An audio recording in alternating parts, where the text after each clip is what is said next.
So ayan, good morning guys. Magandang araw sa lahat. So balik tayo sa channel natin, ang Wallace TV. So before tayo mag-start, in-invite ko muna kayong mag-subscribe sa ating munting channel, Wallace TV. Please support, like na rin, pa-share na rin. And so ayan, start tayo sa ating video. So kahapon nga dumating na yung in-order ko online. Actually wala kasing time na bumili. Tapos wala pa rin budget sa pambili ng mugs. Kaya umorder muna ako neto. Ayan. So dumating siya kahapon. Tapos syempre binidyohan ko. Kasi nga pagka sira daw tapos pag walang video hindi pwedeng i-refund. So binidyohan ko siya. Pero ngayon eto na siya. Ayan. Samahan nyo ako guys, ikabit natin yung ating wheel cover o yung tinatawag nating hubcap sa ating gulong. So ayan, pag wala pa kayong budget pambili ng mugs, tulad ko wala pa akong budget pambili ng mugs, magtiyaga muna tayo sa hubcap o yung wheel cover. Yan. So ang ating wheel cover ay 15 inches kasi nga itong NB natin, yan, nakikita nyo sa NB. So sa NB natin ang size 15 inches. So stock pa din siya. So ayan, tara simulan natin. So ayan, disclaimer guys, ngayon lang din ako magkakabit neto ha. So sabay-sabay natin tong pag-aralan kung paano. So eto yung, okay, labas ko na muna tong isa. Yan. Ito siya. So ayan, naka-plastic pa talaga, diba? So ang sabi dito sa instruction eto, nakalagay naman install the steel wire into the retaining clips on the reverse side of the wheel, ensuring the adjustable part is positioned between two plastic clips. So ito daw.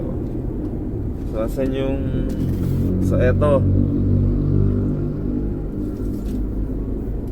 So meron ba siyang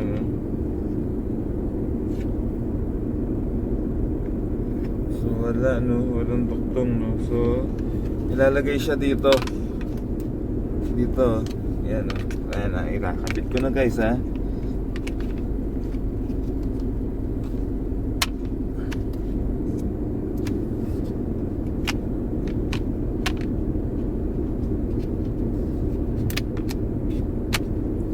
So madali naman siyang ikabit.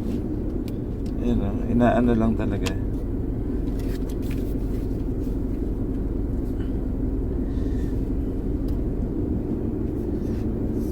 So ayan.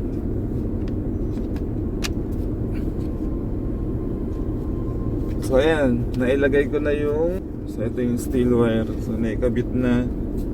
Ayan. So ikabit natin lahat. So andito ako sa loob ng van, wala kasi ako mapwestuhan. Ayan, so pangalawa ay naka-cover pa ulit ng plastic. Ayan, so kabit natin na. So ito pala yung, ganito pala yung design na nabili ko. Ayan, so mura lang siya. Kung gusto nyong malaman yung presyo, comment lang kayo down below. Tapos ibibigay ko sa inyo yung link.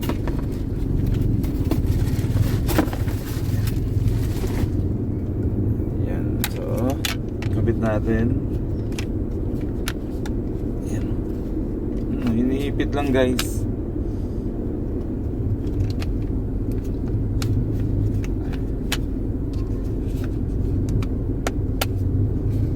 Ayan. So ayan, nakabit na lahat. So 2 down. Nice one.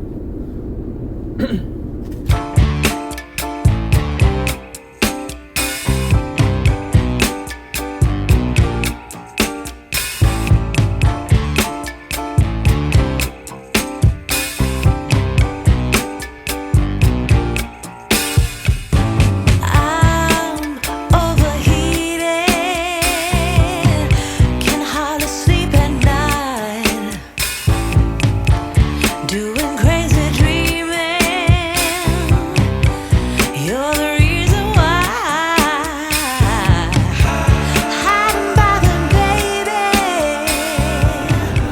guys, nakabit ko na yung apat na steel wire sa ating apat na wheel cover. Ayan, so eto na siya. So samahan nyo ako, ikabit naman natin. So siya nga pala, one thing na bago ako makalimutan, naganda ako dito ng ano, kasi nakikita ko to usually dun sa mga na meron ng ganito wheel cover. Meron silang nilalagay na ito yung cable ties. Siguro support lang din talaga dun sa, kasi hindi naman natin, kung iipit lang natin baka may tendency na kumala siya habang tumatakbo tayo. So nilalagyan ng cable tie. So maliit lang yung nilagay ko, dadagdagan ko na lang yung every dito. Siguro 3 sa isang wheel cover or 4. Ayan, lalagyan natin ng ng cable ties. And guys, kakabit na natin. So itatapat lang natin yung may uka. May uka. Ito yung may uka. Dito sa may pito. Ito yung may pito. So kabit na natin.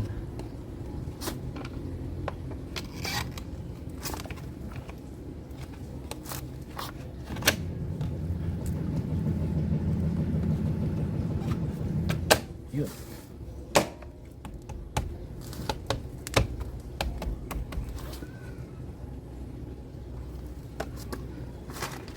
Ngayon, katulad ng sinabi ko kanina, lagyan natin ng ganito guys, para support lang in case na para hindi lang siya matanggal. So ito natin siya lagyan.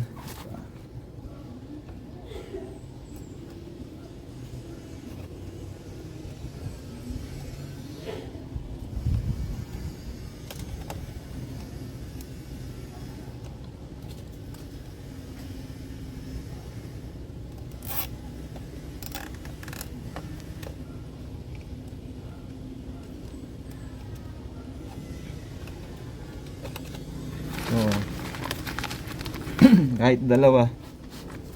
Isa dito.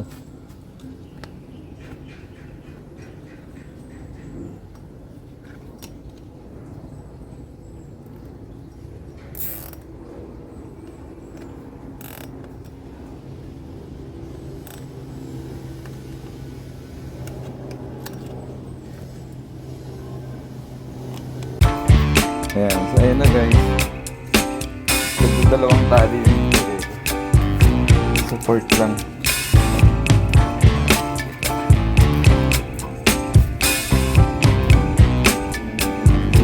May isa ito rin. Na si Andy.